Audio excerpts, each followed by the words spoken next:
E aí pessoal, tudo bem com vocês? Na última videoaula sobre a Revolução Francesa, eu falei sobre os antecedentes da Revolução. Se você ainda não assistiu, vai lá, assiste e depois volta aqui para este vídeo. A Revolução Francesa, ela possui uma grande importância, sobretudo do ponto de vista político. Ela representou uma grande ruptura com o sistema do antigo regime. Nesta videoaula, nós vamos ver os principais momentos dos 10 anos da Revolução Francesa.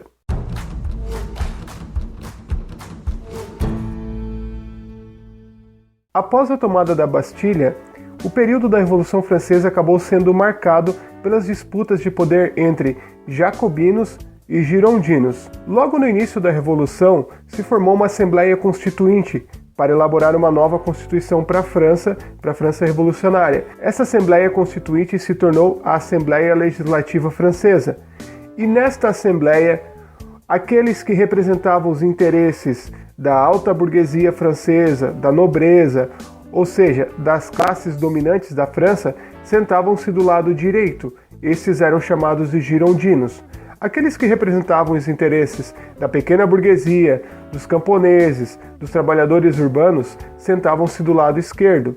Esses eram chamados jacobinos. Essa divisão entre jacobinos e girondinos acabou influenciando a divisão política que se tem até hoje entre direita e esquerda, onde a direita normalmente congrega partidos que têm um viés mais conservador, que defendem os interesses de uma elite daquela nação. Já a esquerda é formada por partidos com viés mais progressista, que defendem mais os interesses dos operários, dos trabalhadores, dos camponeses, ou seja, das bases da sociedade. Após o 14 de julho de 1789, inicia-se um período de 10 anos onde a França será governada pelos revolucionários.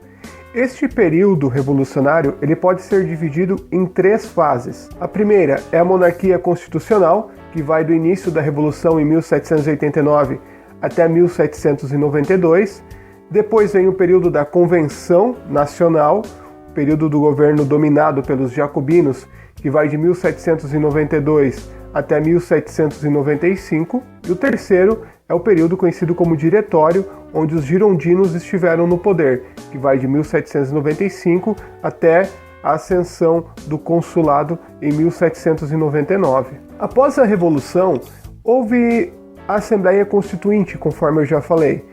E nesta Assembleia decidiu-se que o sistema de governo francês seria uma monarquia constitucional, ou seja, o rei Luís XVI ele iria continuar no poder, contudo agora haveria uma Constituição que iria limitar os seus poderes. Também em agosto de 1789 é criada a Declaração dos Direitos do Homem e do Cidadão, um documento que é um marco na história do direito mundial. Evidentemente, ele é permeado pelos interesses da burguesia, sobretudo com relação ao direito à propriedade privada e alguns direitos individuais, mas também esta declaração ela era uma afronta ao antigo regime, onde descartava totalmente qualquer tipo de governo absoluto, qualquer tipo de governo absolutista. A Constituição ficou pronta em setembro de 1791 e aquelas ideias que apareciam já na Declaração dos Direitos do Homem e do Cidadão foram reafirmadas pela Constituição.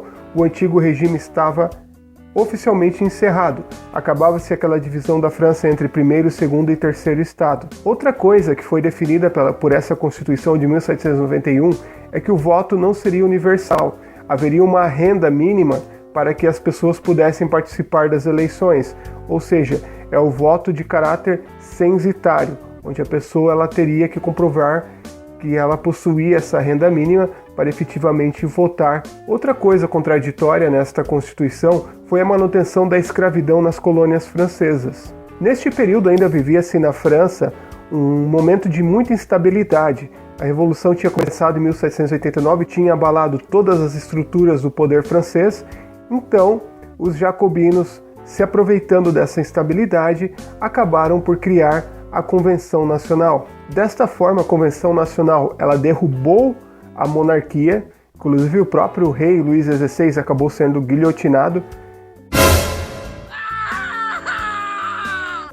Aliás, a guilhotina, que foi um instrumento que é característica deste período da Convenção Nacional, onde os jacobinos eles perseguiam os seus opositores e muitos acabaram na guilhotina.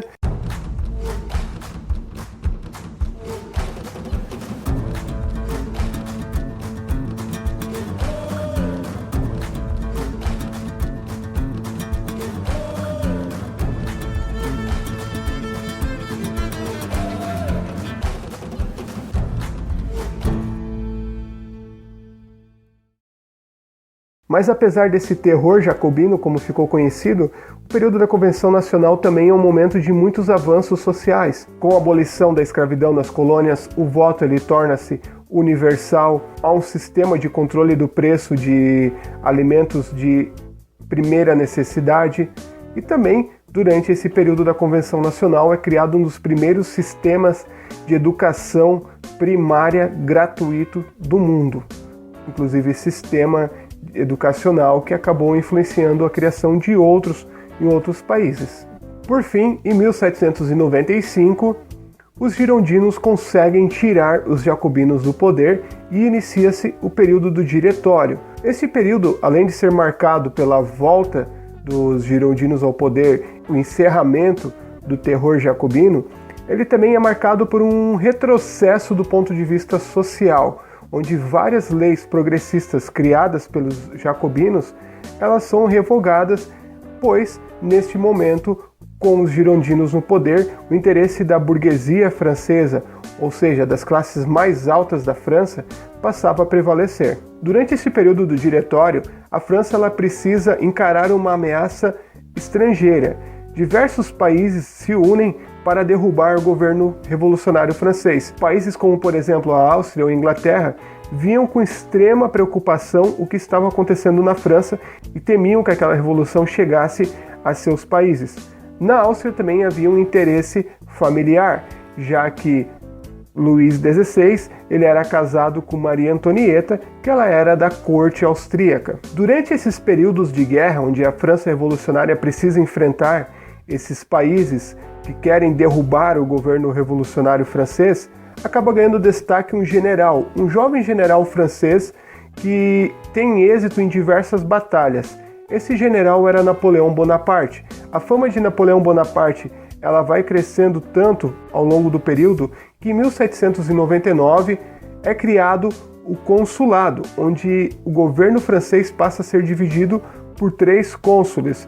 Um desses era o próprio Napoleão Bonaparte. Com a criação do consulado em 1799, se encerra os anos revolucionários da França e inicia-se o período do Império Napoleônico. Napoleão, em seguida, através de um plebiscito, ele vai se tornar o imperador francês e vai empreender diversas guerras de conquistas no continente europeu. Guerras, inclusive, que chegaram até Portugal, que fez a família portuguesa fugir para o Brasil, o que acabou tendo uma influência na história do nosso país. Muito bem, sobre a Revolução Francesa, de modo geral, era isso que eu queria falar para vocês. Espero que vocês tenham gostado. A gente se vê na próxima videoaula. Tchau!